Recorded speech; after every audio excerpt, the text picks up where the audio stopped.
I think that we all know that we live in an age of pathological short-termism. Right. That politicians can't see beyond the next election or even the latest tweet. Markets spike, then crash in speculative bubbles. Businesses can't see past the quarterly report. Nations sit around international conference tables bickering away while the planet burns and species disappear. And hey, as individuals, we're all pressing the buy now button, answering the latest text message, buying fast food.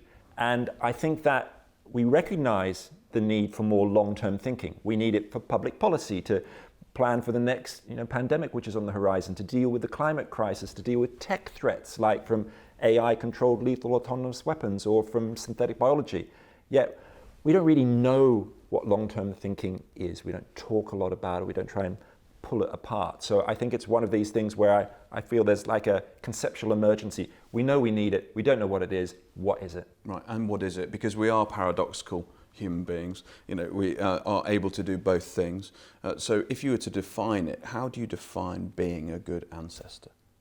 Well, that question of how to be a good ancestor comes from Jonas Salk, who was a famous immunologist who discovered the polio vaccine in the 1950s. He said, well, if you're going to be a good ancestor, if you're going to be remembered well by future generations, first thing you need to do is expand your time horizons. Right. Okay? So we are focused on seconds, minutes, and hours, where we need to expand our time horizons to decades, centuries, millennia. But how long really is long term? Well, in this book, The Good Ancestor, as a rule of thumb, I say long term is 100 years or more, at least.